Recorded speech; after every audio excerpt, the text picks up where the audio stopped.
And so for now, I'm going to stop talking. I don't actually have a story to share with you all tonight, but I wanted to share the mic with Claudia Bustos, who is a Chilean Canadian who plays, works, and loves from Mohkinstsis, which is present day Calgary, Alberta. She writes to connect to her Chilean heritage and to understand her family's immigration experience from Santiago to Windsor, Ontario in 1990. She spends her time advocating for science education through immersive experiences at the Spark Science Center. And so let's give a very warm welcome to Claudia. Where are you, Claudia? I'm going to spotlight you now. All right. Take it away. Welcome, Claudia. Good evening, everybody. Greetings. I'm going to jump right in. And this...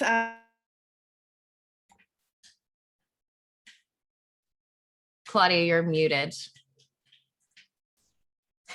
Oh, and I started with such great gusto.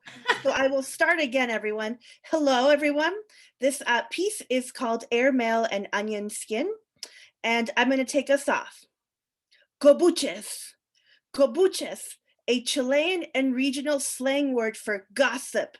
And gossip, of course, is the Chilean currency for connection. It starts with an oye and ends with a no te puedo creer. Despite our sensationalism when gabbing, the Bustos family gossip can sometimes be mundane. Perhaps sensible Canadians would modestly call these stories simply life updates. The Bustos family, though, we love to make it juicy. In my family, we have an expression to describing the sharing of an over-the-top cobuche. It's called being a tia Suna. Tia Suna was an aunt I never met. I'm actually not even 100% sure if she was real or my aunt or my mom's aunt, but the legend has it that Tia Suna was the ultimate over-the-top cobuche sharer. Saying something is very tia Suna means the storyteller is sharing with their heart and acting things out with imaginary air marionettes to bring the cobuche to life. We are fueled by the adrenaline rush of a good piece of hot goss. I bet you it releases oxytocin and bonds us closer to one another. But where are the cobuches when your loved ones are 9,000 kilometers away? The cobuches start to disappear upon takeoff. There is no one to share how strange it is to see the gyrating, dancing California raisins at the Miami airport. Is this the American dream? I don't know, but it is time to wait for our connecting flight. Our family lands in the exotic and bumping city of Windsor, Ontario. Where do the cobuches go? Did you forget to pack them?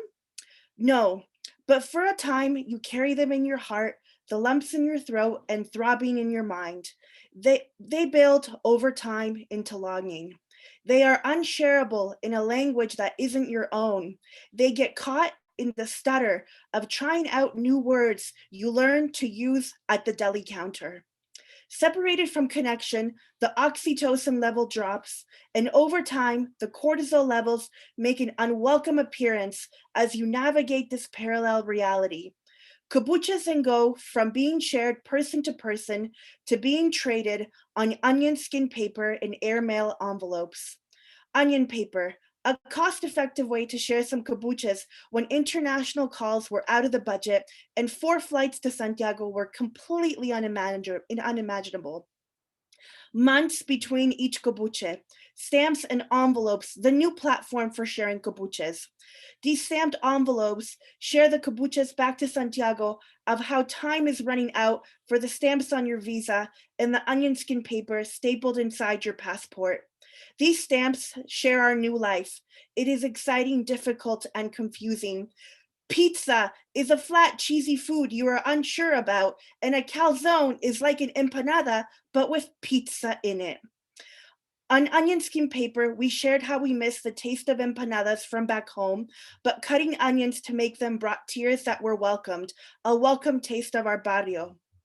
Growing up, I would search for these letters, seeing only the arriving airmail in its red, white, and blue envelope, proof of conversations and discussions from Adultlandia, El Mundo de los Adultos, finding them and knowing that these held truths and responses from another world to the stories my parents had shared from our new reality.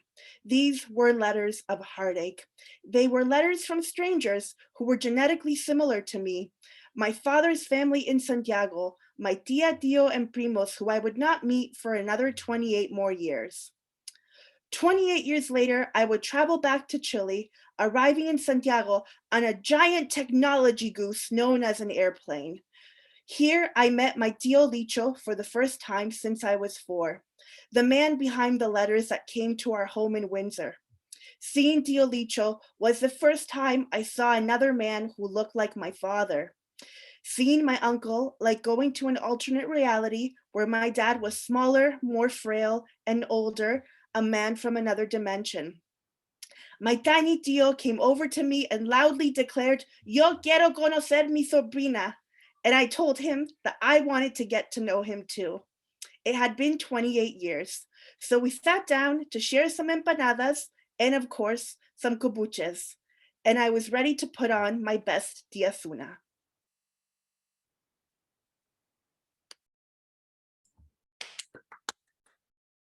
Thank you so much, Claudia. That was so wonderful. And again, just a reminder to all of you, if you are having any reactions, if you want to share and use reactions, I'm seeing a lot of claps and a lot of hearts over here. This is so wonderful. Thank you, Claudia, for kicking us off this evening. And I do encourage you to take a look at the comments to see some of what folks are saying here. Next up, we have Anne Claire Baggio. And Claire is a first-generation immigrant. She was born in Manila, but let me change that. But her family's roots are in Cebu. And when she was just 2 years old, they moved to what is colonially known as Vancouver, British Columbia. She co-founded Sliced Mango Co., which is a Filipino-Canadian youth organization focused on exploring identity and cultures through the lens of decolonization, anti-racism, and intersectional feminism. And so I will bring up Claire here. Remove spotlight. Claire, where are you? Do you want to unmute yourself? I'm here. Hi. Where are you, Claire? Hello. Add spotlight. Ta-da. Hi. Welcome, Claire. Thank you. Hi, everyone. Claudia, that was awesome. Thank you so much for making it hard for me to go after you. But my piece is called Broken Watch. Sorry, I'm just gonna close the chat here. Broken Watch. I tell time using tragedy. When someone asks, "How long ago was it since you cried?" I say 31 breaking news segments ago. Because tragedy stretches time like taffy. The day my Lolo died, it felt like I was walking through a dream, limbs moving like cooling caramel. But tragedy can also feel like 2 breaths. The World Health Organization declares a pandemic.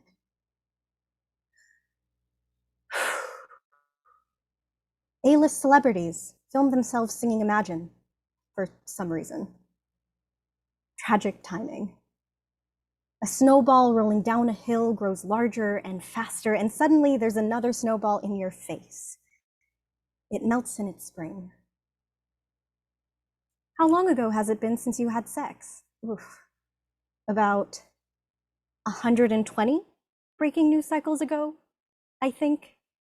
I say it's only been 12 political scandals, not been that long. I don't say that 12 political scandals ago, I thought of that white boy who left me for some Spanish girl. I don't say that about 120 breaking news cycles ago, I kissed someone whose face I don't remember, to forget how that moment felt. And while Catholic guilt burns me up from the inside, hookup culture makes me inhuman. So I wonder if I'm a broken watch. When I count 10 tragedies, someone else counts 2. Math was supposed to be objective, but I'm learning that time never was. Because 2 accidents on Highway 1 and 8 starving fishermen in the West Philippine Sea mean different things to different people. Hell, they mean different things to me. And there's someone out there counting 18 for every person they lost this year. Someone else counts 44. Others just count 1. I tell time using tragedy. But sometimes I feel tiny paws on my face at dawn. Mama cooks fresh lumpia while Papa cooks lechon kawali. Show off their handiwork to my Lola through a grainy phone screen. My friend sends me an embarrassing screenshot of a year-old conversation saying, LOL, remember this? The first person my brother greets when he comes home from school is the dog. I set up a picnic by myself in the park. The sky looks particularly blue, with just a streak of cloud to provide just enough shade. And I stop telling time. For now. Thank you. Wow. Thank you, Claire. You're getting a lot of love here in our chat. That first line, I think you had us all. And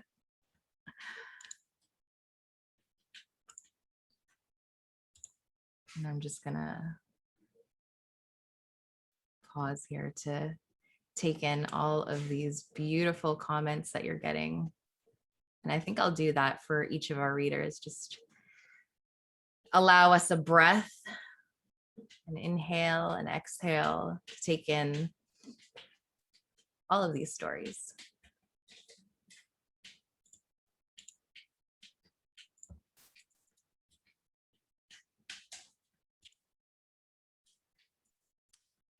All right. Up next, we have Asha. Are you ready for us, Asha? We can see you on screen now. Asha Maria Bost, who is a non-binary youth from Anishinaabe, Algonquin territory, or what we might now know as Ottawa. They are a child of Indian and Dutch second-generation immigrants and passionate about justice, health, music, and creative writing. Thank you for joining us this evening, Asha. Hi, thank you so much, Claudia and Claire, for sharing those amazing stories. I'm sorry, I'm really unprepared. I apologize, but I am going to read something anyway. Yeah. All right, cool. So I'm a little bit of a negative person, so I apologize if this is a little negative. So, yeah. Okay, here's what I know. I am nothing.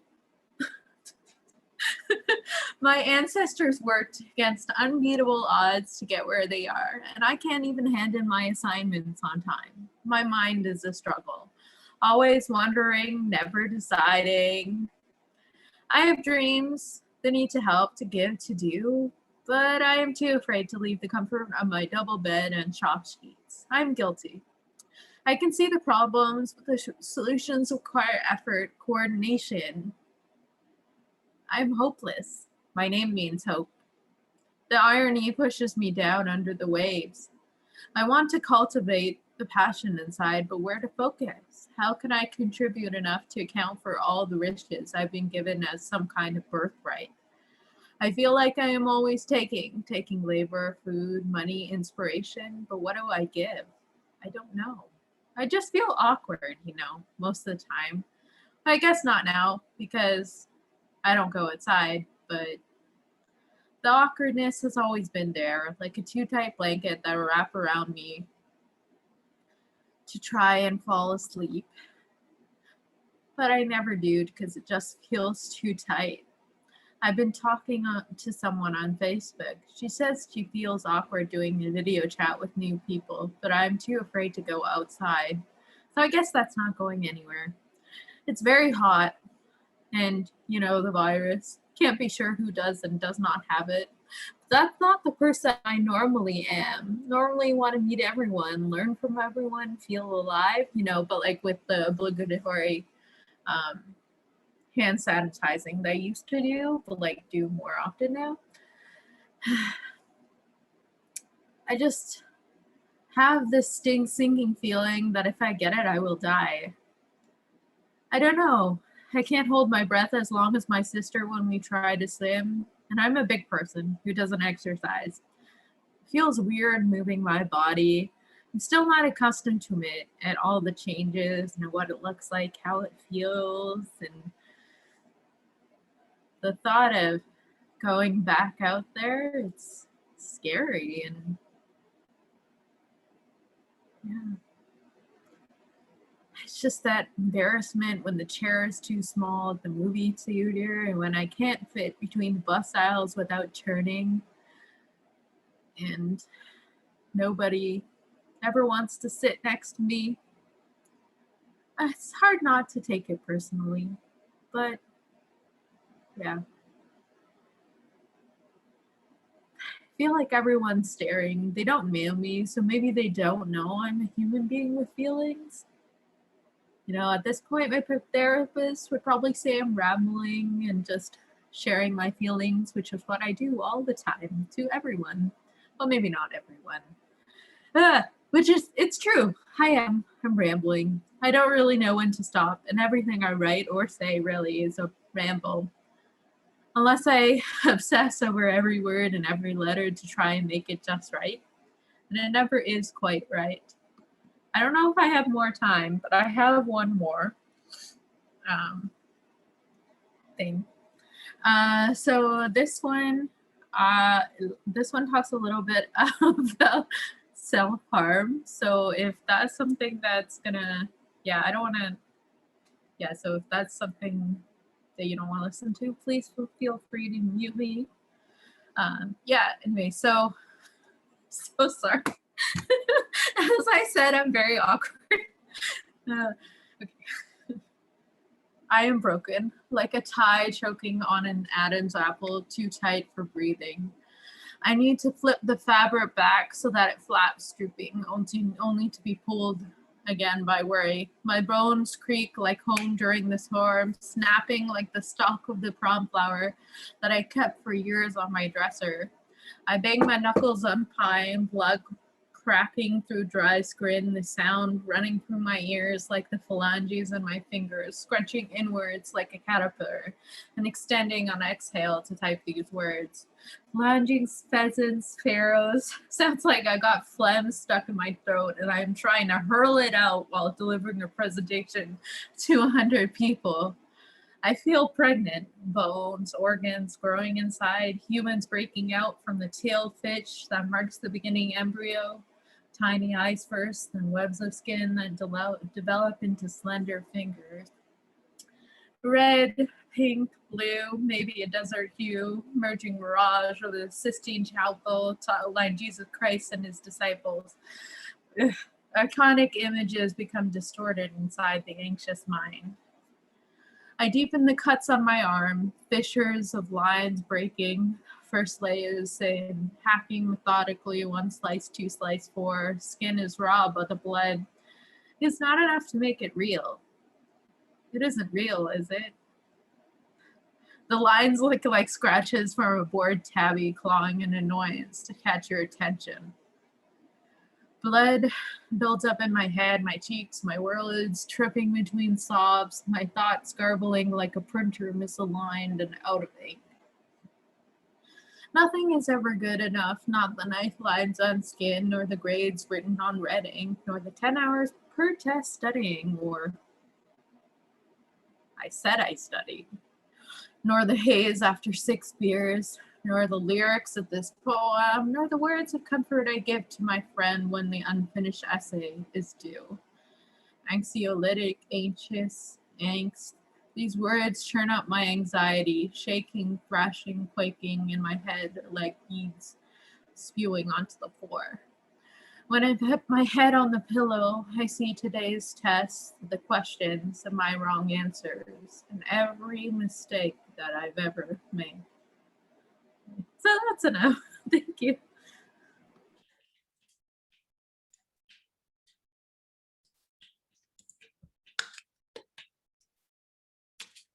Asha, thank you for sharing your story. I know that was not easy. So I want to thank you so much for sharing that with so many of us here tonight. And I was reading some of the comments that were coming through. And again, I hope you take some time to read that as well, because first of all, I know you apologized for, that it might be a negative story, but I want to say before anyone else reads their story, we're not apologizing tonight. Okay. We're done with apologizing for our stories, right? I see Claudia giving me the hands up. We're done apologizing for our stories. And, regardless of what that might look like, there is someone out there who's listening right now who can resonate with that story. I know that. And so thank you for sharing that, Asha. I really appreciate it. And I know so many who are listening right now appreciate that as well.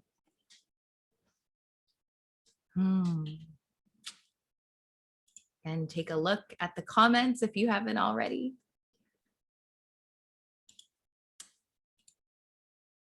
All right.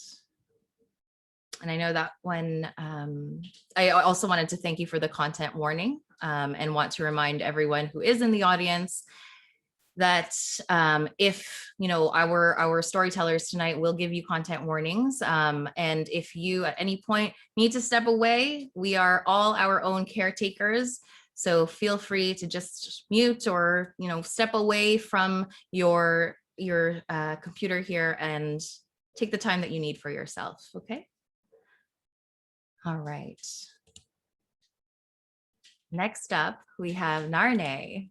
Narne Martiros is an Iranian Armenian poet living on the historic lands of the Huron, the Mississaugas, and the Haudenosaunee, also known as the Greater Toronto Area.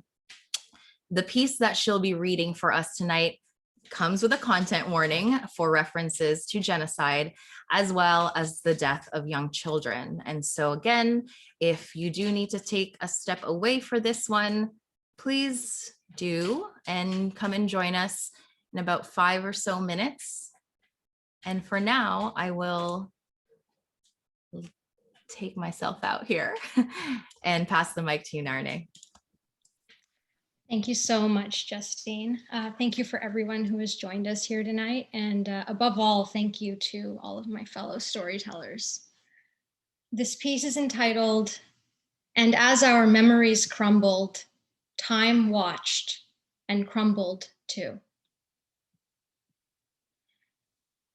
We often hear time heals all wounds as if it is a foregone conclusion, as if it is a wonderful promise.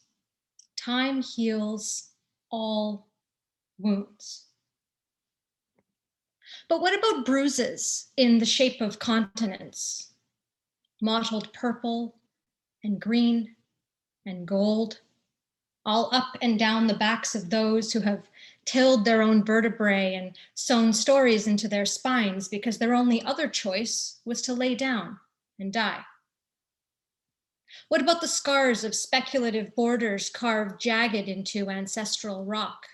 Like a cut lip, they sting and split open again each time the earth smiles, each time the earth laughs, each time the earth screams. In reality, time heals all wounds the way an ice age demolishes everything in its path. This is not a promise. This is a threat. And in the shadow of diaspora, our lacerated identities are a spectacle, a spectator sport. We hang, strung up like marionettes, trying to mimic the lives of all who have been and all who could never be, to judgmental applause that hits the ground like bullet casings dropping from an eternal firing squad. Dance, dance, dance, oh warriors clapping thunder. Yarhushta, we danced. Victorious, even in defeat, we danced. Before a desperate empire tried to paint entire regions with a single brush, we were savages. We were savages. We were a threat. Like time heals all wounds. A threat. Our only crime was that we danced, that we wove, that we sprouted and grew. Samakapat Hayer, my landlocked people. Our beloved Mount Ararat was a volcano once. Now she has fallen into a coma, and in her dormancy has found a man's boat lodged between her ribs like an unwelcome spear. But if Noah's Ark is really up there, why did it not come for us when hell came for us? What purpose did the great flood serve if not to prepare the world for a future disaster? And when that disaster arrived, a river of blood on our doorstep from Deir Zor, which colored the Euphrates, there was nothing but a barren desert death march to remind us that the cleansing waters of holy malevolence had long since evaporated. We choked on dust and felt the tug of 1,000 umbilical cords wrapped around the necks of babies born not by gravity's gentle assistance, but by the unforgivable bite of a bayonet. So I ask again, if Noah's Ark is really up there, what purpose did it serve other than to be a source of false hope? A symbol for the descendants of survivors wishing, praying, maybe, seething. All this outrage, mounting pressure. One day, I hope Mount Ararat draws air into her lungs and screams molten sorrow. I hope she spits that ark right back out again, watches as it sails through the sky, lands 100 kilometers away, and drowns in Lake Vaughan, where my ancestors are buried in willfully forgotten, unmarked graves. A young boy sits in the middle of an abandoned baseball diamond. He cannot speak through the holy water he is holding in his mouth, but dares not swallow, and so busies himself taking big handfuls of gravel and tossing them like shrapnel instead. I kneel next to him and struggle to explain the meaning of the word rough, because it is only within the context of the softest hands that gravel becomes something dangerous. You've heard once upon a time, but every single one of our fairy tales starts with a different phrase, I tell him. Linume, shilinum. There was and there was not. I try again to explain loss as a birthright, but he cannot understand me. Fine, I say. I will tell you a story about my great-grandmother. I will tell you about Arpenik, who gave birth to twin girls. I will tell you about Arpenik, who loved her twin girls. I will tell you about Arpenik, who buried her twin girls. My mother says she told the story only once before she quickly snuffed it out. Each time you light a candle, the wick is different, you see. You can't light the same candle twice, but that does not stop us from trying. To the young boy, I say there was a cure and there was not. Their deaths could have been avoided, but they could not. Still, he doesn't understand, so I continue. They had dysentery, and the doctor told her that in order to break their fevers, they should not be allowed to eat, should not be allowed to drink, not a single morsel, not a single drop. Parched, they begged their mother for water. Parched, they begged their mother for time. Parched, they died in her arms in the middle of the night. Arpenik sat with their bodies and swayed back and forth for hours, imagined an experimental ocean around them as they rocked all together on a boat made for the survival of a hand-selected few. But she was of landlocked people, and the cleansing waters of holy malevolence had long since evaporated. When the doctor returned the following morning, he was surprised. These little girls had seemed so strong, so robust, so resilient. But time came to collect, regardless of their bright young smiles. And as the decades went by, as knowledge grew, Arpenik would learn that in so dutifully following the doctor's advice, she had doomed her twin girls. The boy stops, adjusts the umbilical cord wrapped around his neck and considers death, at last, considers divine authority. He holds up a finger and proceeds to trace the outline of a boat into gravel that slices his skin too easily. I feel salt water tickle the back of my tongue, but I, like my great-grandmother, am of landlocked people.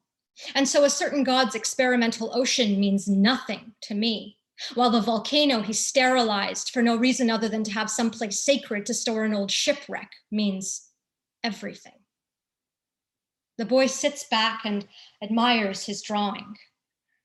Perhaps he understands now that even if time heals all wounds, the way an ice age demolishes everything in its path, we will still find layers of jagged, blunt force trauma carved through valleys where ice met rock, met eons.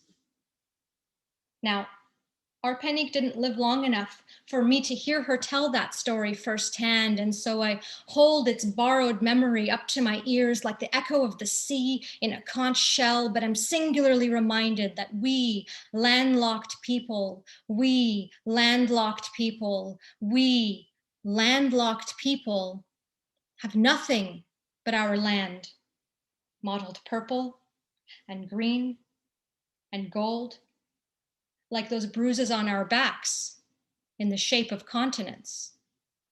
Though we may close our eyes and imagine the sound of the Black Sea, of the Caspian Sea, of the Mediterranean Sea, we, landlocked people, were gifted a boat that is stuck in the ribs of our mountains. And despite knowing time healed none of her wounds, I am nevertheless ashamed to say I am grateful that Arpenik did not live long enough for me to hear her tell that story firsthand, because I do not know how I could possibly have borne the terminal burden of her candle-lit voice in my ears as I danced diaspora on marionette strings for all of eternity. Thank you.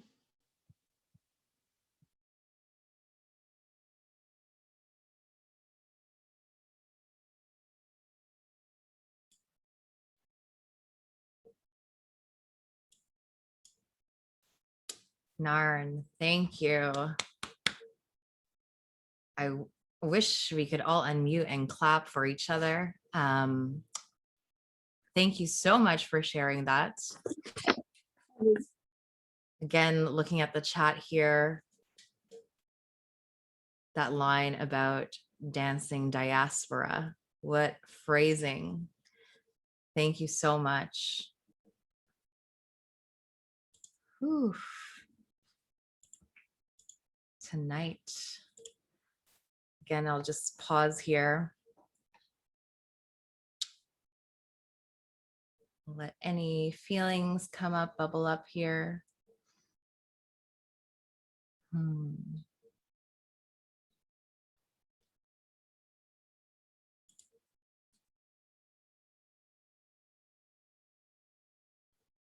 I want to fill the space. I'm inclined to fill the space with praises for each of our storytellers here, but I think there's an importance to silence and to process all of the stories that we hear tonight. Narn, thank you, as always, for your beautiful stories.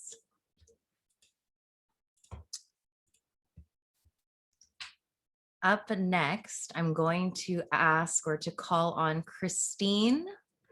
Christine, I'm going to add the spotlight onto you if you're ready. Hey. There you are.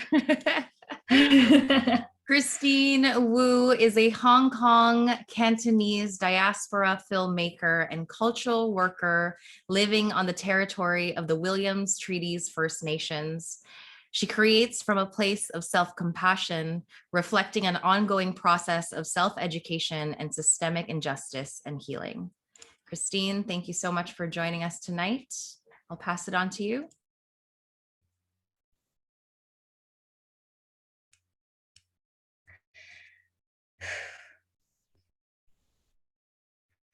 Make yourself necessary. I'm doing these exhausting days I wrote this last summer. I struggle out of bed, almost snoozing Mama's morning call. My sister texts me asking if I'm awake. After some yogurt for breakfast, eventually I plop myself in front of my laptop with a full mug of coffee. Just a few emails, I tell myself. I'll scan my notifications and then only the essay today, nothing else. A whole day goes by again, and then I'm tired after dinner. I spent 8 hours trying to start my research essay today. How did that happen? I've been trying to start the past 3 days. I know I'm not alone in this, not the only one trying to rethink productivity or barely maintaining self-regulation. But how does this fucking happen? Am I still trying if I'm not staring blankly at my word processor? If I'm stress checking my newsfeed but helping share calls to action? If I use all my energy closing my tabs, somehow feeling the need to examine everything that's opened? I'm spending too many days trying to produce a shamefully overdue 6-page research paper. Why can't I just do it? Why can I not just do it? Ever the struggle. When asked how I'm doing these days, I have jokingly announced that I haven't been to therapy in a while, that I'm fighting a constant fear of missing out, coping with my recovering perfectionist performer, that I want validation and feel burdensome to ask for it. I subscribe to newsletters, bookmark tweets and articles that I might not ever read, register for more webinars than I have capacity to engage with, while this goddamn paper is still to be written. How does a racialized alternative filmmaker balance personal expression, formal innovation, and social obligation in their work? I finally have a working thesis. I had this question already, but I struggled to find my focus. Eventually, I admit this to my parents, who are appalled that I only got this far. I have been vague about my progress for fear of judgment. They have been waiting to celebrate once I finally finished my degree.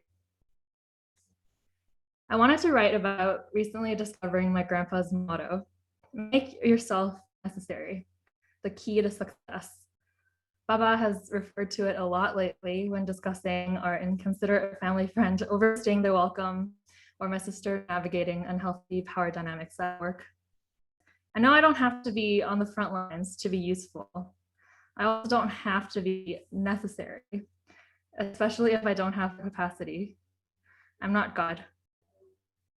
Maybe what I really want is to prove I'm worthy, to do the right thing, say the right thing, educate, improve the lives of those around me without resorting to a savior complex, improving my own life, establish a healthier routine.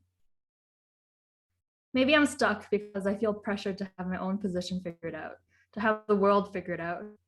I want to thrive, but how? Second short, I don't know if I passed 5 minutes already, but short piece, second piece, called Practice. In evangelical Christianity, at least the Cantonese Baptist version I grew up in, joy is not happiness. Joy is perhaps an action, a practice, a mindset, something that's held on to in spite of any situation, especially when I'm suffering. This type of transcendent joy having is almost a measurement of how holy you are. Same as rest. I've never been good at resting, at least not the type they teach about at church, not Sabbath. As a kid, I generally behaved and sat still, but my brain never sits still enough to commit to any spiritual discipline. Not the devotionals my pastor father bought me every year after returning to Hong Kong from American conferences, nor the Sunday school readings, nor whatever is supposed to be done during quiet time. I was that kid who was musical enough to get by in piano lessons, but never practiced regularly. But joy and rest are sacred things to be protected. So how do I keep them safe? 6 years of talk therapy with white Christian therapists, and I'm still restless. So this year I try a coach. I learned to reconnect with my body, face my saboteur, slow down, take deep belly breaths. I still don't practice regularly, but it doesn't mean I'm not practicing. It just means I'm doing the thing in my own pace, not more, not less. I'm simply here. Thanks.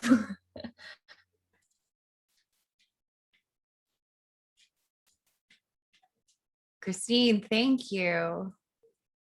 You've gone away so quickly.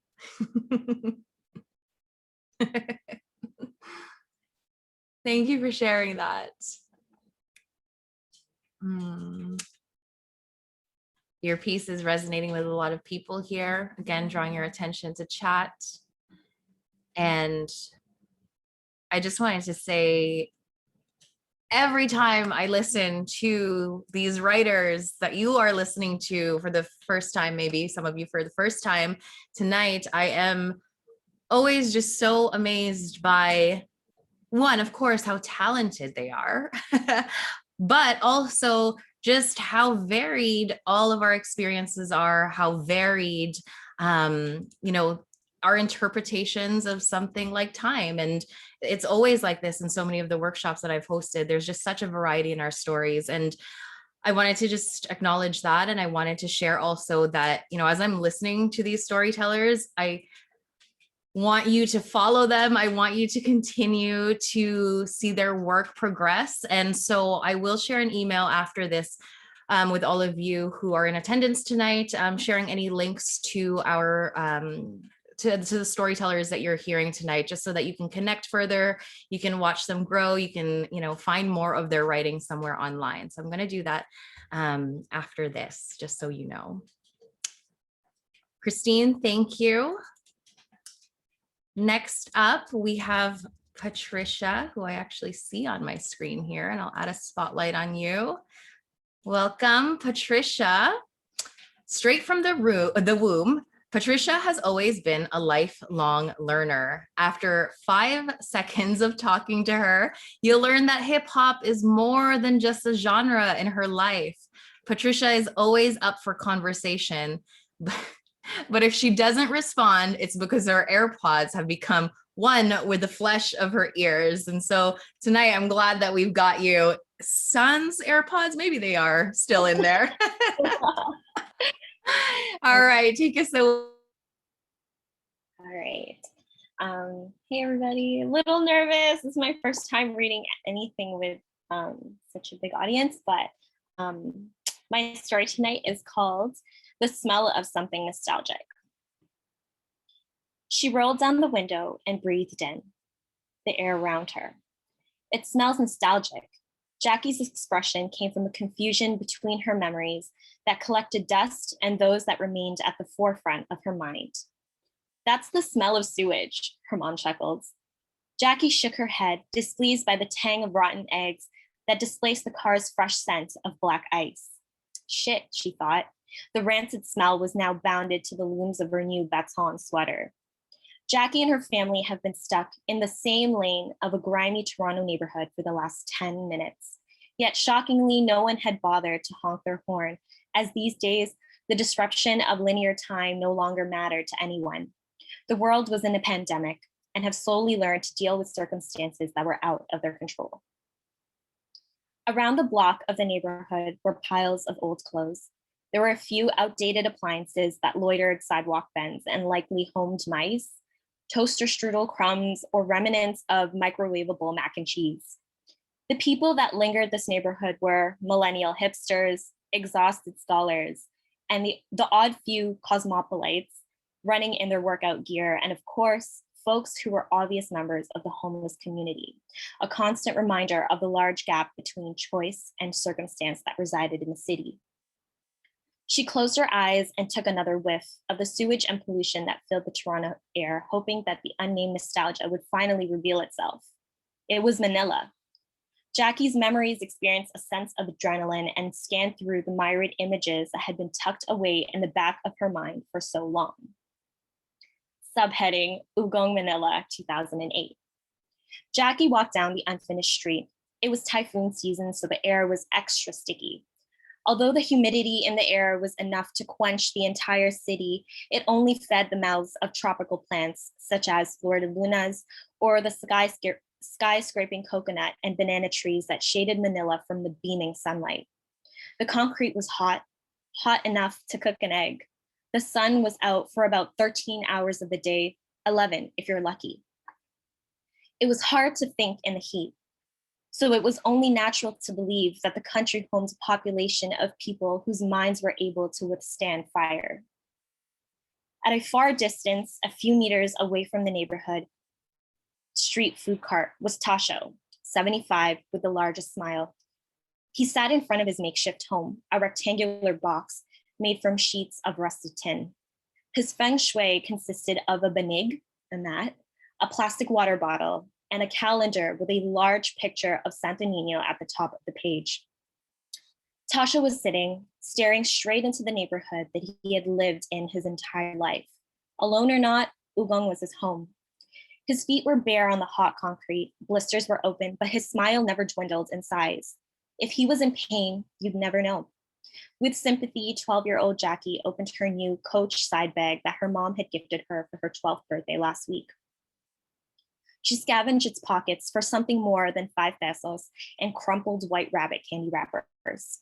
100, she yelled. Her grandfather, that is too much, he shook his head. Jackie was confused. Too much? 100 pesos converted to roughly $2.50 in Canada. She felt a wave of frustration. Her grandfather repeated himself. That's too much, Jackie. He only need a little. Save for yourself. Here, I have a 20. He pulled out a crisp red 20 pesos bill. Jackie sighed and tucked the 100 back into the small pocket of her new bag. She took the 20 from her grandfather and walked over to Tasha, who was still sitting cross-legged in front of his home. As she approached him, she analyzed the holes in his faded, oversized t-shirt, his gray hair that roughly grew around the sides of his head, and his missing teeth. His dark skin drooped from his cheekbones as if it was tired from the weight of the age spots that claimed territory on his face. Jackie slowly handed him the 20. Tasho turned around and reached into his rusted tin home to retrieve a broken styrofoam cup. He held it out and opened his mouth, only to project a soft grunt to accompany an even bigger smile. Jackie knew this stood in for a thank you. She smiled at him while holding back tears of guilt. She ran to the street food cart a few steps from Tasha's home and purchased a warm stick of banana Q. She skipped back and handed Tasha what was probably his first meal of the day. Grunt, grunt, nod, nod. His eyes were watery. A whiff of cooked meat brought Jackie back to the grim side of King Street in Toronto, drivers still unfazed by the traffic's lack of urgency. They have moved a few blocks now, idle by a hot dog stand a few steps away from their car. Jackie looked out her window and noticed a woman sitting on the sidewalk wearing a faded, oversized t-shirt with holes that would leave her cold during a breezy summer night. She took off her new baton sweater and hopped out of the vehicle. Here, take it. She handed the woman the sweater that now meant nothing to her. The woman grunted and smiled in response. Get back inside, her mother yelled. She ran back and hopped in the car. Its engine roared as the city's traffic finally overcame itself. Tasha's grin faded from Jackie's mind and drifted from the car alongside the smell of fresh hot dogs.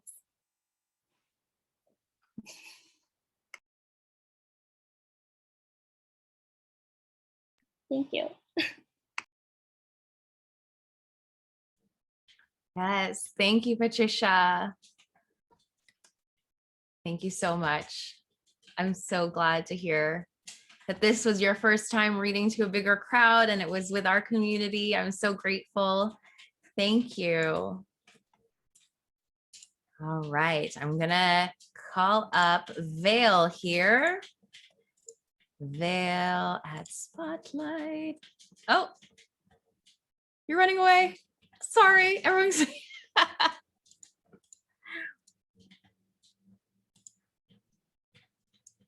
Ta-da, Vale is here. Sorry, just turning off my fan so it doesn't No interrupt too much. worries. I'm glad that you got that. Okay. Vale is a queer mixed race person living and working in Toronto. They write poetry about small happinesses and questions of identity. In their free time, Vale can be found playing video games, buying too many lipsticks, painting with watercolors, and eating noodle soup. Everyone, let's welcome Vale here, and I'm gonna pop out. All yours. Thanks very much, Justine, and thank you to all of the artists who have already presented their poetry. It's been really nice and like calming. I feel like the air in my room is very sticky and humid, and so I also feel like the emotions are kind of sticky. Yeah, it's kind of a feeling. Anyway, I've got a couple, maybe 3 poems to read depending on the time. And this first one is a prose poem that I wrote back in 2017 about my commute, which I no longer take because I now live in Toronto. But yeah, I kind of feel like it has a lot of feelings related to the times that we're in right now and the weird ideas about time. So it's just called The Commute 2017. I often take the GO bus to Toronto. The journey is financially and temporally draining. However, it gives me an excuse to nap. When I wake up, I feel as though I've slept for days. Listening to music helps me fall asleep. It's like swimming, or perhaps sinking. So easy to let myself be carried wave over wave, to be propelled through iridescent dimensions. I rise out of my body and think that the goosebumps are just a physical prelude to the great spiritual crossing that will take me home. As a suburbanite, I don't think I'll ever lose the starry-eyed wonder with which I take in the passing whirl of scenery and the view of looming skyscrapers from the Gardner. Sometimes I see people on the street and I'm filled with a love and curiosity that I don't really understand or know what to do with. It's a soft feeling, a blurry edge that expands just beyond my skin. I let my gaze linger on the man who plays Erhu at the intersection in front of the GO terminal. But after that, my day is segmented with appointments, engagements, and commitments. There is no rest, no sleep. My vigilant internal clock nudges me back to my responsibilities, its minute hands pulling me at ever-increasing speeds toward the sunset and the climax of my anxiety. Obsessive scheduling and planning help me to focus, but they also shrink my sense of space and time. My blood boils with a vast and aimless sense of urgency, and my head numbs with the friction of all of the things I have to do and all the things I should have done by now. Thank you. The second one I wrote right at the beginning of the pandemic. It's called Tea Time Gives Me Hope. As we are in a continual process of making and unmaking, being made and unmade, our lives and livelihoods rising and crumbling around us, there is always time for tea time. For isn't that one constant comfort, warmed hands and breath, slow steam and rest? There must be time for voices speaking freely of love and sorrow and rage. And as we are pushing ourselves, admonishing ourselves, denying and blaming ourselves in the shadow of towers built by our suffering, which we do not live in, there must be time for the world to hush, for our breath to ripple our reflections, to sit and still be us. Thank you. I think I have time for one more. Yeah, so I'm gonna read one more. This is a poem about my memory problems that I wrote last summer. It's called The Four Seasons Curse. Curse this body memory that made me a victim of the four seasons. Curse this sun-plump skin that feels every autumn breeze as if for the first time. Curse my shivering and icy bare toes as I unroll sleepily from my quilt. Curse the darkening skies that creep ever closer, devouring. Yes, this is the body that holds the mind like sand, like hands cupping water, like nervous tongues pulling forth words of toffee, words of skittering fireworks, words of sea foam. Though beautiful, they are ever changing. And where is the constant? Every summer explodes in green and red. Every autumn cracks my ungloved hands. Every winter blows in unwanted on my doorstep. For this body-mind memory forgets again and again, slips and wanders, finding pebbles on the lake shore and dropping them in idleness. Some return, rolling back, and are found again like old friends surprised. Some find their way to more permanent darkness. It's strange that cold water sinks and ice floats, and every spring the meltwater is like tears. My recognition that people like me really can be warm and growing and certain in our changes, as they circle like the seasons. As ice melts and water rises into steam and water falls like pebbles and water spills from my hands again and again, you tell me a story that I've heard before. Will I be spring-like in my remembering, or dazed by the thick summer heat? I tell you a story that you've heard before. Will you smile knowingly? Will your eyes cloud over? Will you listen? You tell me a story that you've told before, but my eyes are as wide and blank as pebbles at the bottom of the lake. I find their glimmering sisters on the shore, and when you admonish me, I curse this blood replenishing, this skin regrowing, these neurons rewiring, for I knew just enough to know that I didn't know that I didn't know what I knew.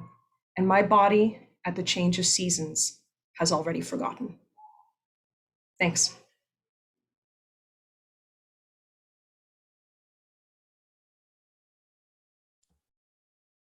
Thank you, Vale, and how lucky to be able to hear 3 of your poems, not just one. Thank you.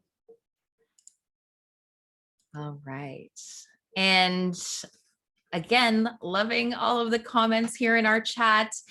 I just did want to take a moment also to acknowledge that we have a few more storytellers coming up, and I'm looking at the time, and we are certainly going over time, which is not something I planned to be right on the nose with the theme of this evening, but here we are.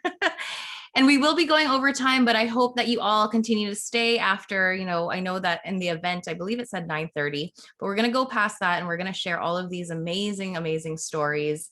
There's still so much to come, and I don't want you to miss it. All right. So I'm going to call up Sambriti here. Are you ready? There she is. Hello. Okay.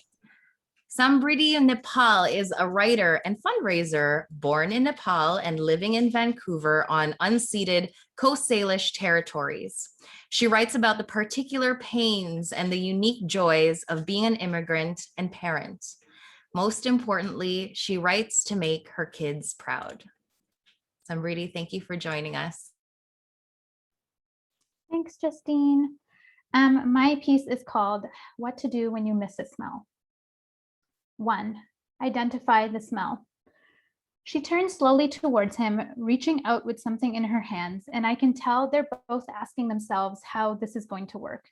It's a sunny afternoon in December 2016, and my mother is giving my partner Chris a shawl, putting it around his neck like a garland. It's black with red, green, and gold traditional taka pattern hand embroidered on it. It's a parting gift. Chris and I have been in Nepal for 2 weeks, and we're flying back to my adopted home of Vancouver that evening. This visit to Nepal is Chris's first, and I'm overjoyed to be there with him. Wandering the narrow alleys of Kathmandu with my cousins, we recount childhood memories, and Chris, busy taking photos of temples, gets lost in the throngs of people at the market in Assam. We eat oranges under peepal trees and drink beer on sunny rooftops. We aren't planning on seeing my parents during this trip. 2 years prior, I told them I didn't want to move back to Kathmandu and have an arranged marriage. This news, combined with their newfound knowledge of my decidedly non-Nepali partner, sent them into a spiral. They were mending their broken hearts with silence and rejection. The coping mechanism was familiar, but the length of their mourning was not. So we get to this moment with that scarf, the 4 of us standing on the edge of an unpaved street, thanks to the only tactics they know how to use, a violation of my boundaries. Our plane landed at the airport after an eventful attempt to cross customs and immigration that involved rude comments from the customs official and lost baggage. Chris and I emerged from the airport into the dusty, exposed parking lot. Standing there with his hands in his pocket was my father, who had experienced a sudden change of heart. He insisted on driving us to our guest house. He called repeatedly throughout our 2-week stay. He invited us to have dinner with him and my mom. Finally, I relented, and Chris and I joined them for a meal that was punctuated by awkward silences and my stomach's nervous churning. Somehow we come to an unspoken, uneasy agreement. Speak only of the weather, of cars and inflation. Smile and nod. Never speak of the deep divides, the huge hurts, the broken hearts, and the lost time. Chris and I come back to Vancouver with our belongings. Nestled among the packets of Nepali instant noodles, bangles, and yak wool blankets is this shawl. I pull it out and wrap it around myself. In an instant, the world around me stops. The moment I smell the scarf, I'm transported to my parents' bedroom. The room is painted the shade of minty green, familiar to many Desis, and I sit cross-legged on their flowery bedspread. It smells particularly like the secret compartment underneath my parents' bed. I see images of an amalgamation of afternoons spent watching my mother move the mattress, pull aside the wood covering, and reveal the magic within. Scarves, saris, kurtas, all meticulously wrapped in crinkling cellophane. Sequins, string, bangles shining so brightly like birds displaying their brightest feathers, asking to be picked for the next special occasion. I imagine my mother picking out this particular scarf to give to this particular man, this man who was living with her daughter. What was she thinking as she did that? I'm sure I'll never find out. Time doesn't heal certain wounds. 2, decide whether you really miss it. I hang the shawl in our closet among my other shawls in one of those IKEA scarf organizers that takes up more space than it looks like it would. Every so often, I pull it out.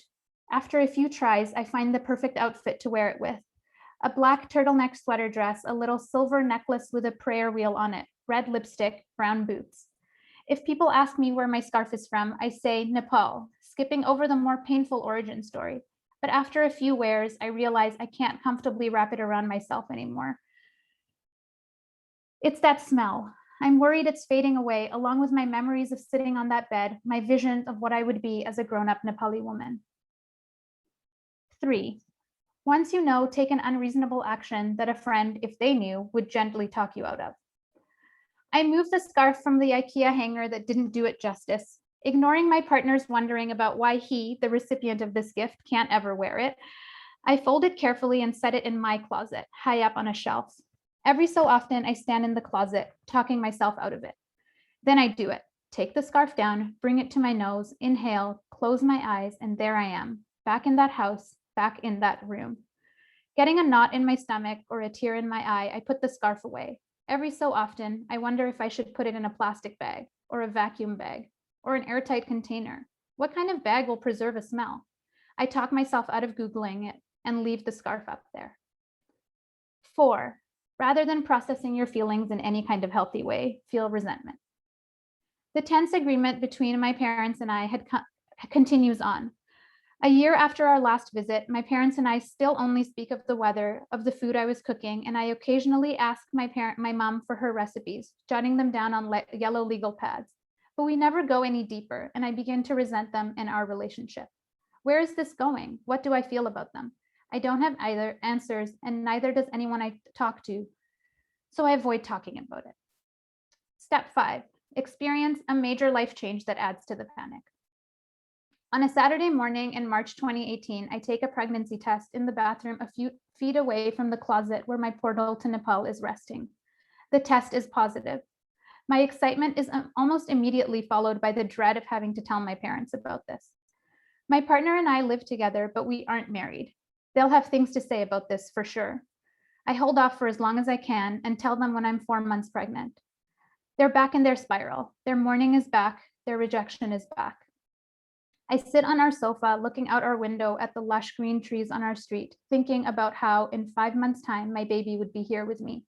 My tears are for my half Nepali baby. They are for my Nepali self. I don't know how to hold on to all these parts of me. 6, come to terms for small moments in time with straddling 2 worlds at once. Sometimes I'm okay with this pair, the 2 places I love dearly, the 2 languages I speak to my daughter. I teach her and my stepson about Nepali holidays. We eat Nepali food. As my pressure cooker whistles or whole spices sizzle in the bottom of a pot, I hope cumin and saffron will be part of the smell of home for them. But I still can't wear that scarf. It sits in the back of one of my drawers. I keep it there, safe from the smells of Vancouver. 7, replace your fear of loss with the hope of gain. There's no neat bow to tie this up, but the closest I can get to is hope. A global pandemic has so many of us unable to travel to our places of origin, our first home, and it's fortified my sense of longing. I hope that this little family I created in my new home will teach me a new love for my first home. I hope that I can wander the alleys of Kathmandu buying my daughter her own Dhaka scarf. We'd bring it back to Vancouver, unpacking our suitcases with our favorite snacks and treats that we bring to prolong our travels, and I'd say, "This smells like Kathmandu, doesn't it?" Hopefully it would make her smile. I hope she'd actually wear her scarf. Maybe it would give me courage to take mine out and wear it too. Thank you.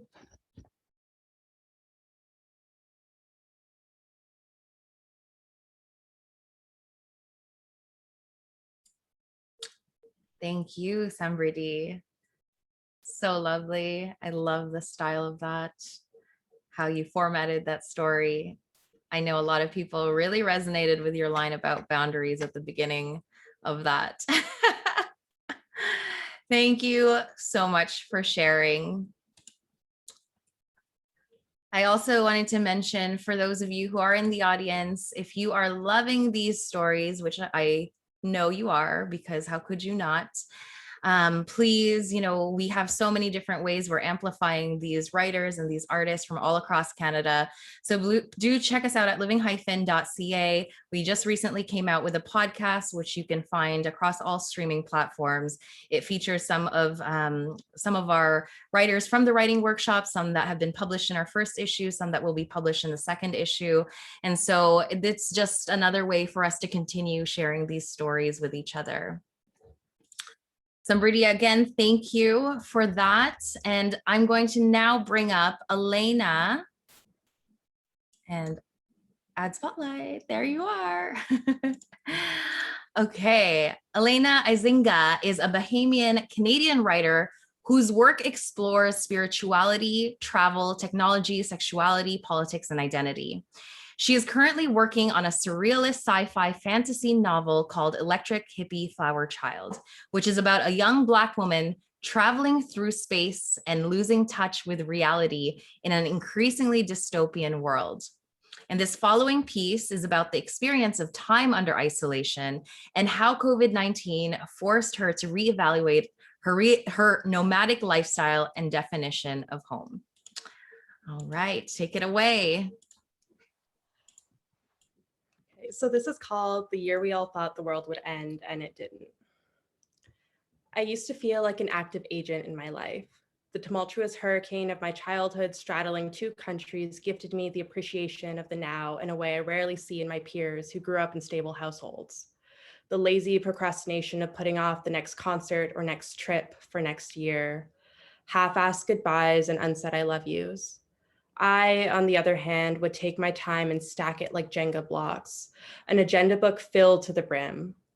I treated my youth like a final assignment I wanted extra credit on. A race against time, you could find me running laps around the clock. I wanted to outrun time before I became pinned, frozen, and wilting on a single dimensional plane. A shark that swims to stay alive, one might say. Now, time is just an accident, a coincidence. It has ceased to be something I feel like I can control. Instead, time moves thick like syrup in large cosmic colored teardrops melting over my body, bubbles that grow and merge and pop, the eternally unreachable thing, the edgeless orb of the now I am forever trying to hold in my hands. 2020 was supposed to be the year I traveled far and wide, but instead I learned the meaning of surrender. In September 2019, I moved to Spain, making my middle school dreams a reality. Growing up in the Bahamas, a tiny string of islands you can barely spot on the globe, I'd always been sure that I was meant for more. My single mother and I moved constantly and I never felt at home anywhere, so I decided that I was destined to go places, literally, and buried the confusion around my multicultural identity in my Spanish textbooks. I wanted to erase the feeling of not belonging by actually not belonging. Ironically enough, I seemed to blend in more there. Then in March, just as I found my footing, the map of my life folded in half. One call to the embassy and I had 24 hours to pack up what I'd built, sending off virtual goodbyes to friends, rolling last time memories around in my head like prayer beads, see you agains that hung in the air like strange fruit left to rot, promises sublimating into lies. My last farewell was to Canada. I'd carried out a whole goodbye tour, arrogantly defiant that it would be years before I set foot in North America again. Yet 6 months later, I was brought back to my last destination, the way a soul might haunt the last human it touches before ascension. I was this close to completing a bonus level, but never hit the checkpoint before the power cut. The vertigo of ending up exactly where I started, except now the past was just a fever dream. A short stop in Montreal turned into 6 months of me refusing to admit I live here now. 6 months of waiting for tomorrow, waiting on the COVID fog to lift so that things could return to normal, whatever that meant. 6 months of grief and denial about myself and my direction. 6 months smoking out of windowsills, waiting for the world to end. What happens in the void, in the abstract now?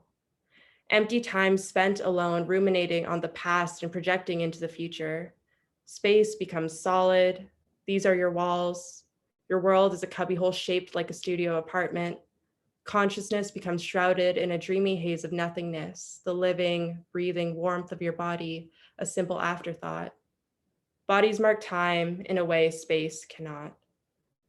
Unintentionally, you collect new marks on your skin, burns from learning how to cook for yourself under quarantine, and bite marks from recently purchased pandemic pets. Old scars fade and freckles surface like flowers that had been waiting for the right season to bloom on previously fallow earth. When you look in the mirror, you have to remind yourself this is your body. You wish you could remember when you forgot the shape of your face. Something is happening. This is your proof. You remember the time before. You reject the nonsensical motto of the new normal because you, yes, you, remember that things were different before. How long until the new normal becomes normal and everything else becomes an anomaly? You regret the unkindness you doled out to elders in youthful ignorance of all the normals you took for granted. There's no rewind in this collective consciousness of the before when we weren't afraid of air, overly aware of our sparse human contact, living life through glowing screens and webcams and Wi-Fi networks. The year we all thought the world would end and it didn't. Is it a rite of passage? Or is the very nature of life staring down the barrel of an opaque infinity? In my last year of university, I took a course on post-war culture and how things shifted with the creation of the atomic bomb, meditation on the narratives in which the world ends with a bang, not a whimper. You know it's a nihilist in you, a privileged, sick philosopher too unacquainted with loss to understand it as anything more than an abstract concept. There's nothing romantic about suffering. However, there's comfort in the apocalyptic fantasy, not missing out on the rest of humanity, effectively not losing the game, just losing out to a bigger narrative, anonymously in unison. But that's not how the pandemic works. The world seems to have stopped and yet it goes on. People move and get married, people die and mourn, people suffer, people find joy in small things. Time seems to be happening at different speeds and you look down at your feet and wonder if you've been losing out by staying in the same place. In an attempt to mark the illusory, ever-moving time, you decide to move again. Your life folds in half again, back to Toronto, a place you never called home. The pandemic has turned the city that always hung over you like a specter into a ghost town. Golden shards of sunlight through cardboard cutout trees, the way the leaves rustle under your feet surprises you still. The weather can't seem to make its mind up, oscillating between heat waves and cold fronts. The seasons in Canada run forwards and then stumble back drunkenly. Time dilates and contracts.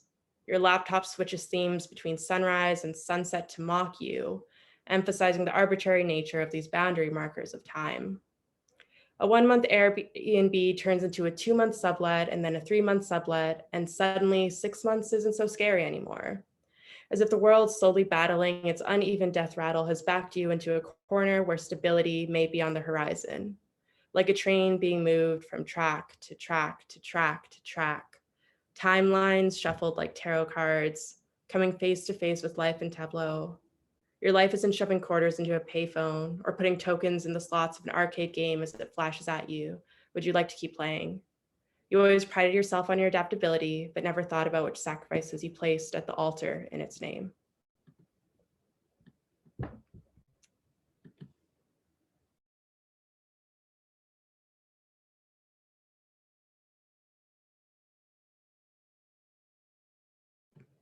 Thank you.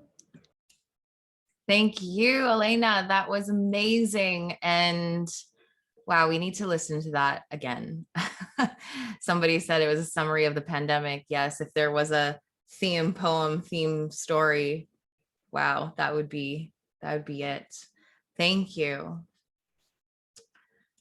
All right. You got a lot of comments. Again, take a look there. For those of you who are tuning in, find us on social at Living Hyphen, and of course, share your experiences with us by tagging us. You know, we're always trying to find ways to amplify our artists and all of these incredible writers. And, you know, the more that we share online, the more that we're able to do that. So please, please do. I'm going to call up the amazing Amanda J. Singh, who is right there.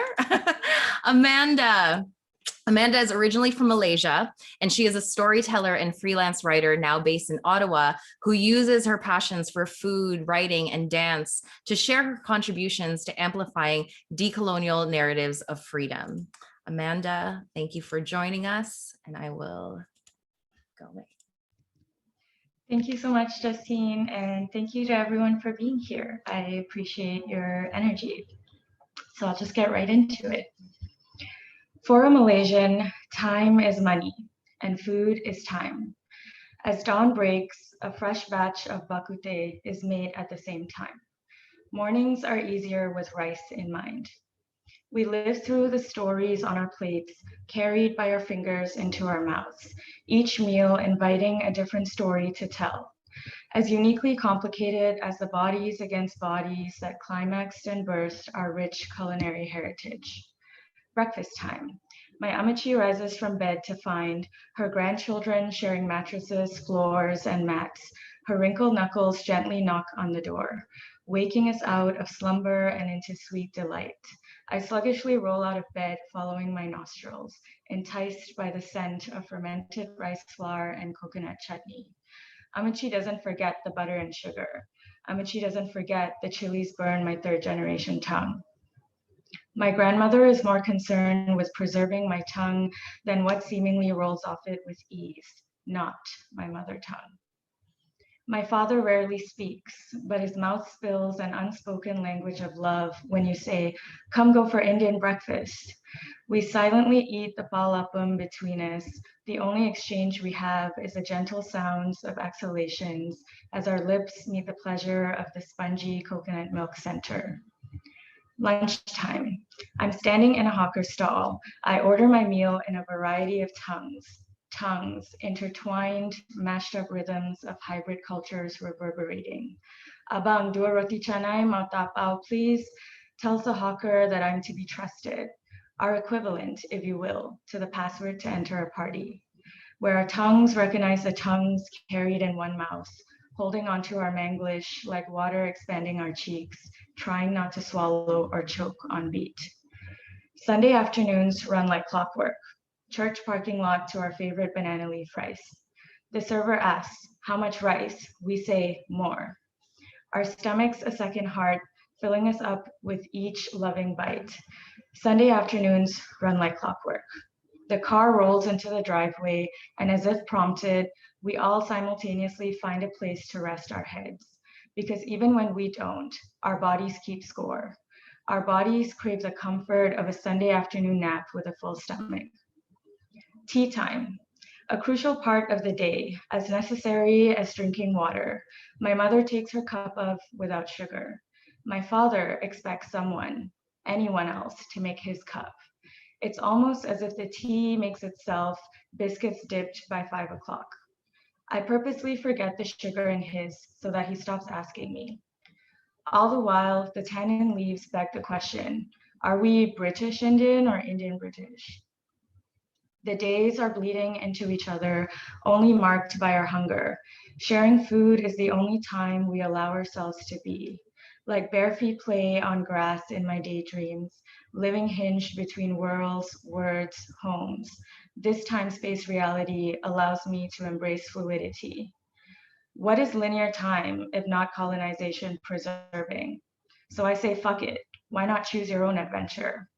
I lean back into my chair, and now I'm craving pandan cake.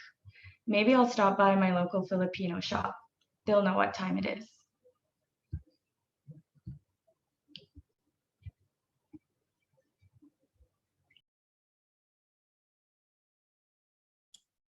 Yes. Thank you, Amanda. I was busy typing in the comment section. Thank you so much for that. I always love to hear your stories, so much of it calling to food, which, I love too.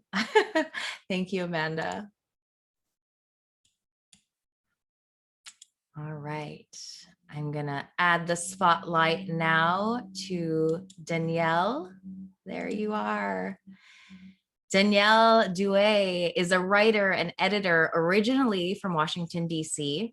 She enjoys books, performance art, podcasts, and chocolate chip cookies.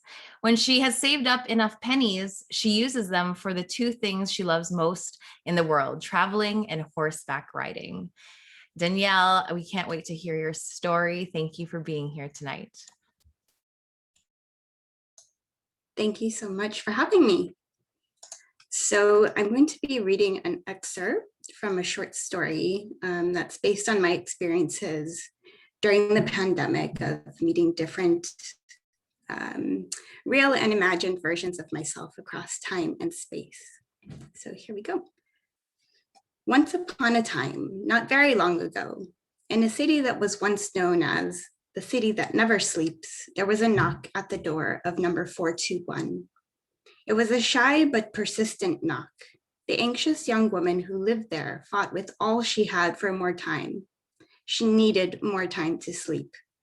She fought to stay with the dream she was having, the dream of a dark fruit from a distant land that felt like home. She lay there, savoring the sweet, buzzing sensation of caffeination, as if through muscle memory. It was this muscle memory of gritting hard, pushing forward, no matter how badly your eyes wanted to shut, that had propelled her forward in the life she used to live in the great before. The life that had made her immigrant parents proud of how well they finally fit in. Carla had been dreaming of coffee so lucidly she could still taste the nutty dark roast lingering on the tip of her tongue. The knock at the door persisted. She tried to ignore it, assuming that it must be another symptom of her worsening withdrawal. It had started with a deep in the marrow fatigue, which progressed into a prolonged period of painful insomnia. Were auditory hallucinations next, she wondered? During the early days of the Great Scare, strangers sometimes knocked, begging for a coffee bean or two. Carla had given away her last bean to a woman who looked near death, but swore up and down that she was on her way to a very important meeting. At the time, Carla had no idea just how badly she would regret this.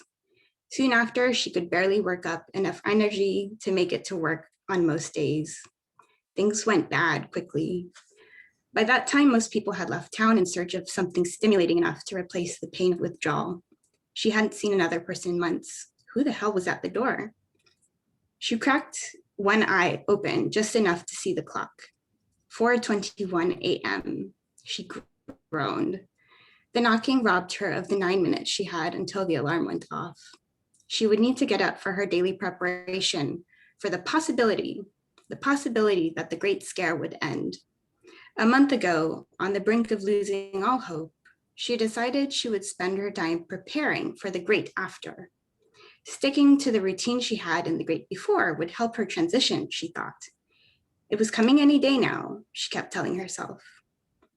The knock was real. There really was someone at the door. And unused to visitors, she tried to remember the script for receiving people at one's home. Was she supposed to say bonjour first, or were they supposed to say something first? Her French had faded without the occasion to speak. Was she supposed to smile? Yes, definitely smile. Clothes? She stumbled over to her closet, rummaging around for a clue that might stir her memory, a memory that had stiffened from the extreme lack of sleep. The silky dress shirts and tight skirts she used to wear at the office were too stuffy for a home visit. She glanced down at her gym shorts and t-shirt she used as a pajama and felt these were inadequate for the occasion, despite not fully understanding what the occasion was. Moving toward the door, she passed the mirror in the hall that she had long since covered with a thick, angry black paint, along with all other reflective surfaces in her home. She felt a sharp pang in her stomach and dragged her eyes from the black hole that was sucking her in. She felt around the edges of where she last remembered seeing her head. She felt that her unruly hair had taken its emancipation seriously. There was no returning it to normal. All the old cares from the great before felt overwhelming now. Too big, too burdensome, and most of all, too time-consuming in a world without coffee. Drawing a deep breath to settle the mounting disquiet in her tummy, she swung the front door wide open. Standing on the stoop was a young girl, maybe 12.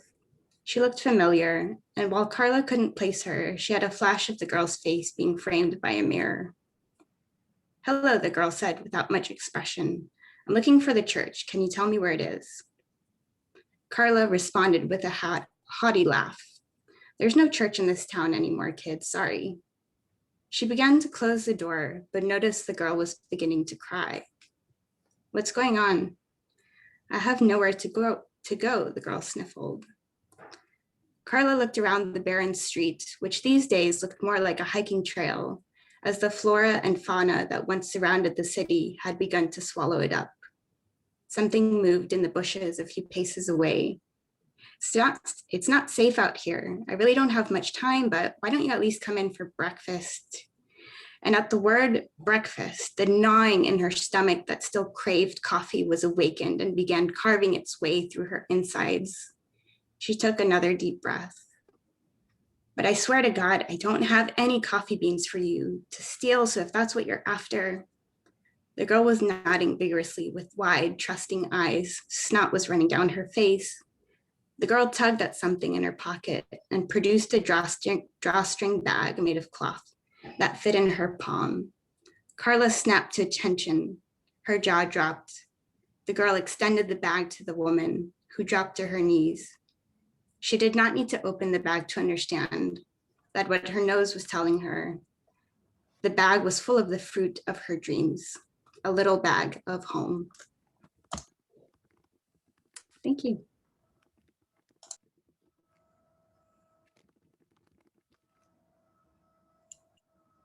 Danielle, thank you so much. I love the phrasing of the great before, the old cares of the great before, as Candace pointed out here. So much curiosity. It made me want to just hear more. I know you said that was just an excerpt. It makes me want to hear so much more from this story.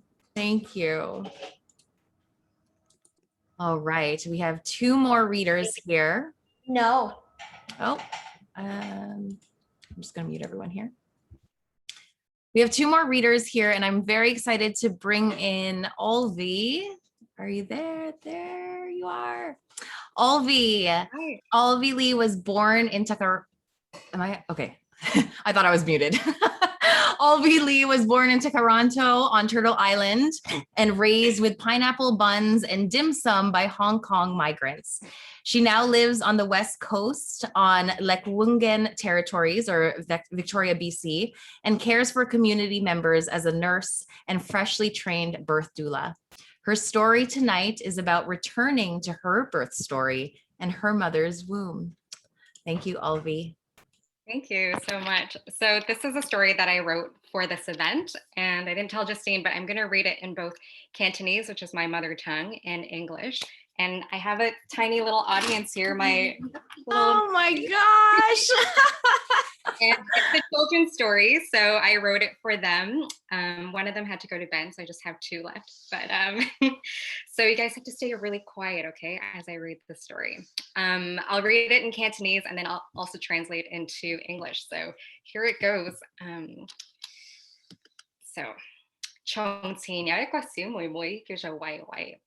Once upon a time, there was a little girl named Wai Wai. Wai Wai 好細個就識游水. Wai Wai knew how to swim ever since she was a tiny little person. 有一日，慧慧就游去媽媽度，就問媽媽：阿媽，我究竟喺邊度嚟㗎？媽媽就話：慧慧，你喺我個肚度嚟嘅咯。Wai Wai swam to her mother one day and asked, Mommy, where did I come from? Mommy said, Wai Wai, you were born in Mommy's tummy. 但係我啲家姐話我喺石頭度爆出嚟嘅，叔叔喺車站話我喺中國度嚟，學校啲細路話我啲食物好臭崩崩，叫我翻去屋企，咁我究竟喺邊度嚟啊？ But my sisters tell me that I exploded from a rock, and the uncle at the bus stop told me to go back to China, and the kids at school say my food stinks and that I should just go back to where I came from. So, Mom, where did I come from?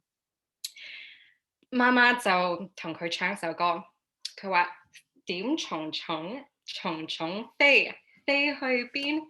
飛去慧慧個鼻哥尖。And so Mom sang to her. She said, little fly, little fly, little fly flies. Where did it fly to? It flew to the very tip of YY's nose. And the answer is on the tip of your nose. And so YY 就記得有個故事，嫦娥就飛咗上天度，去咗個月光上邊，同埋有隻兔仔同佢一齊住。咁慧慧就飛咗上去個月光上邊。So YY remembered a story about the moon goddess Chang'e. And Chang'e lived up on the moon with a magical rabbit. And so YY decided to fly up to the moon goddess and ask her where she was from. 慧慧飛啊飛啊飛啊，飛咗上去嘅天上邊，去咗個月光。佢就問嫦娥：嫦娥，我究竟喺邊度嚟㗎？ So YY flew up to the moon and she asked Chang'e if she knew where YY came from. And Chang'e sang a song in Cantonese.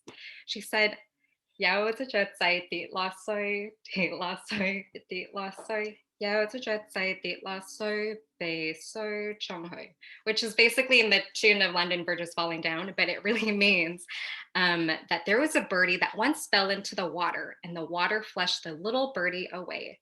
So YY was like, I need to go to the sea, to the ocean. 咁YY就由月光就飛咗落去個海邊度，佢到海度咧就同啲魚傾偈，啲魚咧就講個故事俾佢聽。So YY flew from the moon down to the ocean, and she met some carp, and the carp had a conversation with her. 啲魚咧就同YY講係端午節啊，端午節咧就係屈原跌咗落水度，跟住同啲魚一齊住。咁每一年咧端午節咧，啲船就會過嚟跌啲粽落去餵俾啲魚，咁啲魚會唔會食屈原嘅身體？ So the carp told the legend of the poet Chu Yuan, who jumped into the ocean and became a water spirit. And every year during the Dragon Boat Festival, they would be drumming. So they go boom, boom, boom, boom, drumming and feeding the fish with these rice dumplings that's wrapped in bamboo leaves. And this is why every year during Dragon Boat Festival, we eat these rice dumplings.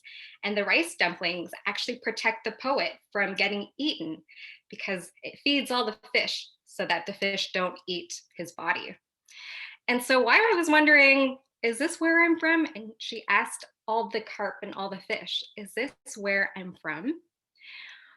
YY 就喺度問啲魚啦，我係咪喺呢一度嚟嘅？係咪喺呢度出世嘅咧？佢一路聽住個鼓 boom boom boom， 佢就一路好眼瞓，就開始瞌眼瞓。And so as YY listened to the story and heard the beating of the drum, boom, boom, boom, she started to get really sleepy and her eyes started to feel really heavy and she fell into a deep, deep sleep. Are you guys asleep yet? And when she woke up, she found herself surrounded by a warm darkness and watery embrace. She felt safe and comforted, and she heard loving whispers and voices that made her giggle and twitch. And she felt full and she felt nourished by her adventures with the full moon, with the water, and her mother's blood. And she realized where she was, that she was in her mother's womb. The end. Thank you. Say bye.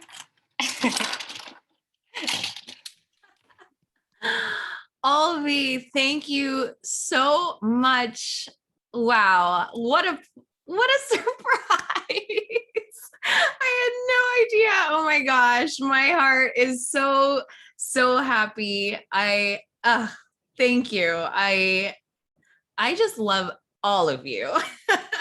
You're all so wonderful. Olvi, thank you so much for sharing that and for including who are these young ones with us tonight. Thank you for being here too. Connor and Caitlin and Kyle isn't better already.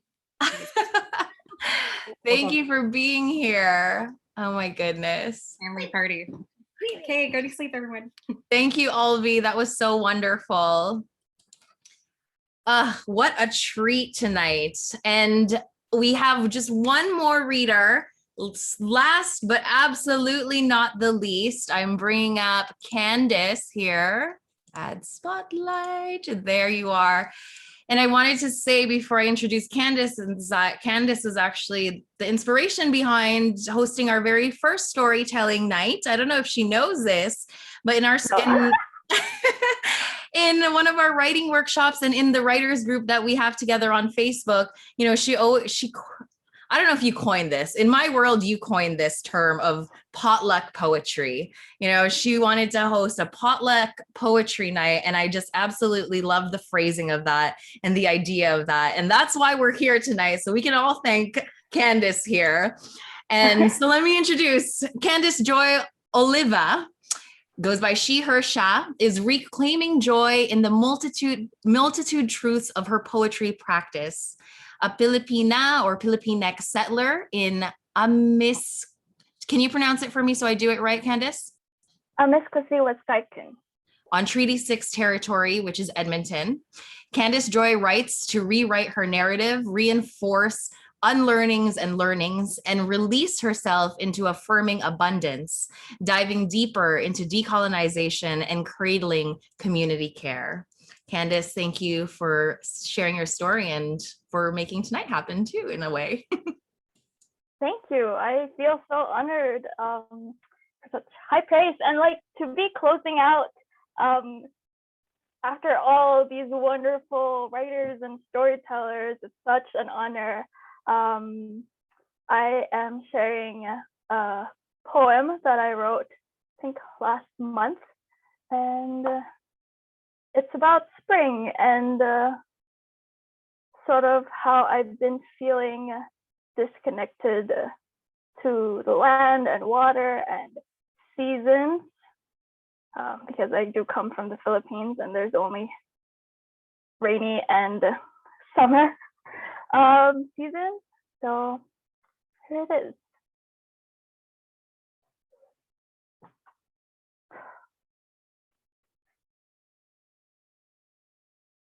The exhaustion of slow realizations goes a little bit like this. Spring thawing my bones, collapsing tears, revealing cracks from where ice had creeped up over winter.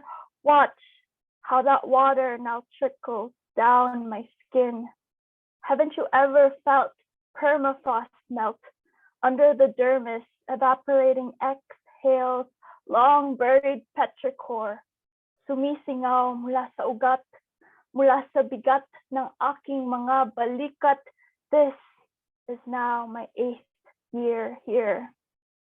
The exhaustion of seasonal realizations goes like this. Spring has always come with the thaw of my body, that quiet, turbulent outpour behind my eyes.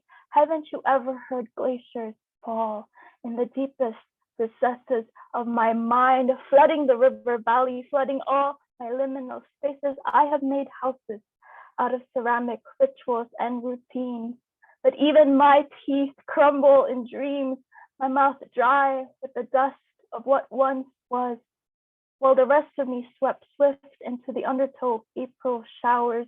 Haven't you ever scorched your scalp under the shower, head seeking warmth just to fill the gaps in your spine just for a while?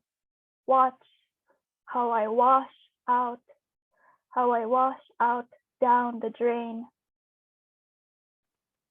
I remember when I used to love May's first rain, when I used to wait for downpour to come again, when I used to dance onto her bountiful blessings, rebaptized, refreshed, renewed, back when I only knew spring as tagsibol.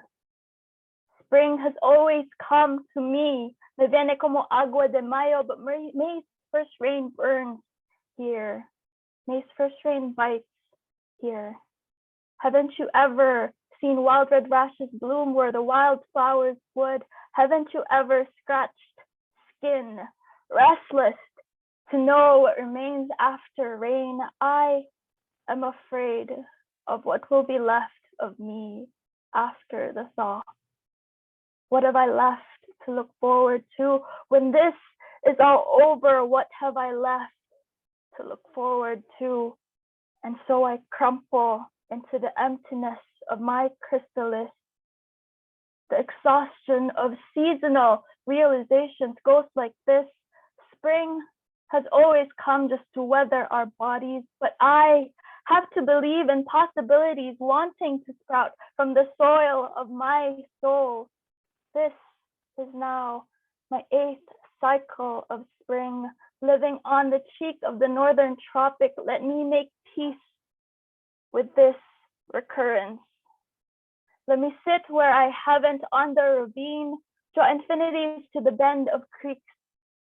Let me sink into sympathetic magic. Let us reconcile with each other. Let us bear witness to our erosion. Haven't you ever looked yourself in the water and wondered what have we left to teach each other? The exhaustion of slow seasonal realizations goes like this. If spring will always come, let me at least be friends with them. Yeah, that's it.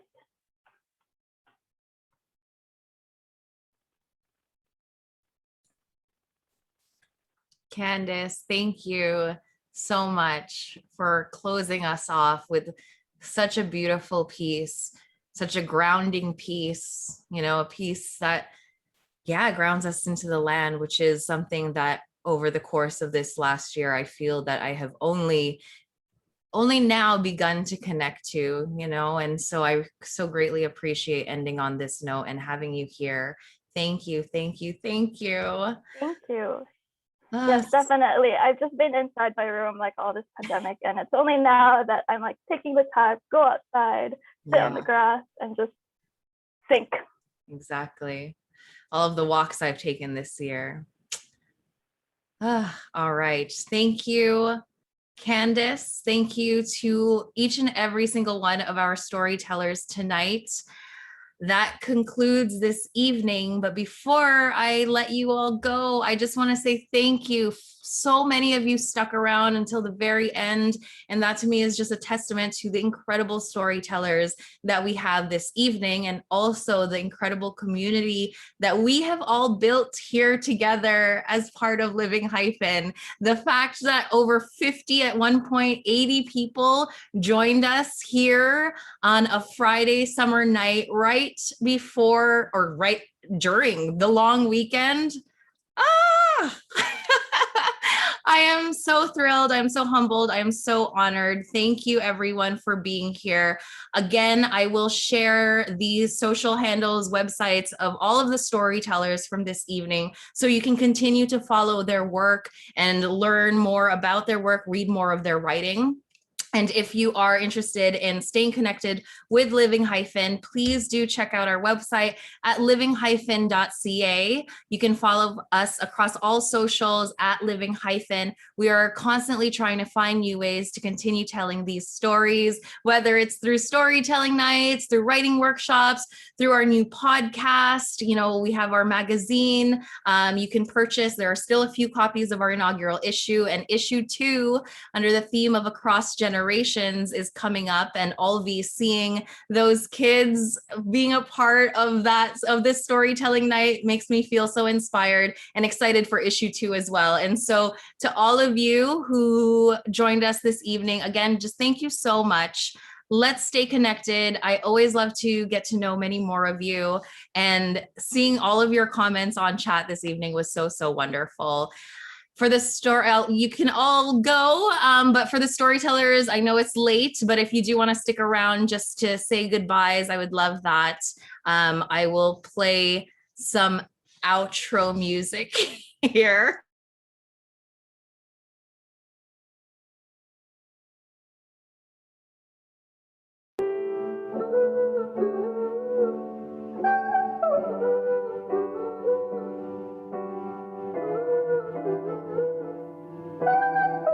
Young Fina, slanty-eyed dreamer. Fuck a 9 to 5, I was born to be a leader. Driving on casino, cool and calm demeanor. Faith healer, waiting on the